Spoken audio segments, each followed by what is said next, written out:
मामले पर सवाल उठाए। इसका स्वास्थ्य मंत्री ने जवाब दिया।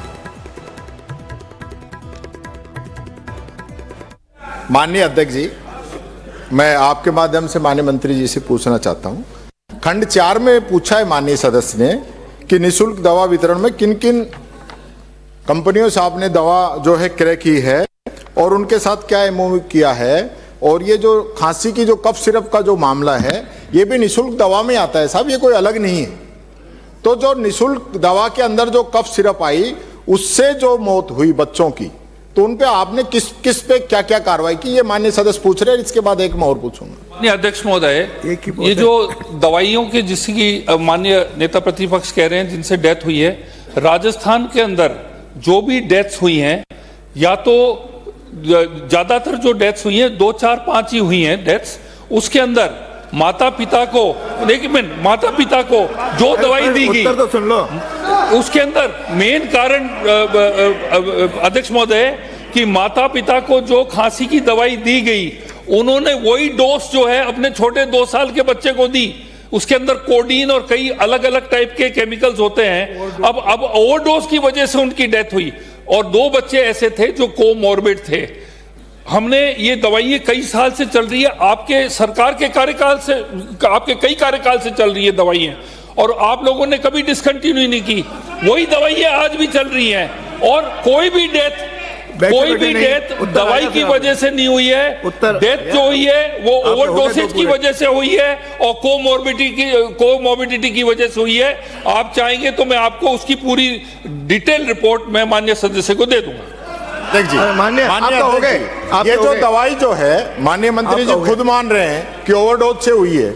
माननीय मंत्री जी, ये जो इंडस्ट्री है ये कई जगह ब्लैकलिस्ट हो चुकी है, और जो गड़बड़ी है इसके प्रॉपर है जो बैच जो आया है, वो बैच जो मध्य प्रदेश भी गया है, यहाँ भी गया है, उसके अंदर ये सारी गड़बड़ी हुई है। तो ये कहना कि भी पहले से चलती आ रही है, कोई दवाई पुराने समय में हो सकता है सही स्थिति हो, आज उसकी स्थिति सही नहीं हो। हमारे कोई भी डॉक्टर के प्रिस्क्रिप्शन से दवाई नहीं दी गई है। अगर हमारे डॉक्टर के प्रिस्क्रिप्शन से कोई दवाई दी गई होती है, उससे डेथ होती है, तो उसके अंदर डॉक्टर और जो सरकार उसके अंदर बाध्य बनती है। कोई भी ऑफ द शेल्फ जाके दवाई ले ले और अपने छोटे 2 साल मासूम बच्चे को अपना डोज जाके दे दे और ऑफ द शेल्फ जाके ले ले बिना हमारे डॉक्टर के, बिना हमारे हॉस्पिटल के प्रिस्क्रिप्शन से, उसमें सरकार और हमारे डॉक्टर दोषी नहीं है। अगला प्रश्न है डॉक्टर दयाराम। हो गए 2 बार आपने पूछ लिया। मेरा पहला प्रश्न ये है कि इंडोर और आउटडोर पेशेंट 2024 में और 2025 में 2024 की इंडोर आउटडोर पेशेंट की संख्या क्या है और 2025 की दिसंबर तक की आउटडोर की संख्या क्या है? एक तो मेरा प्रश्न ये है।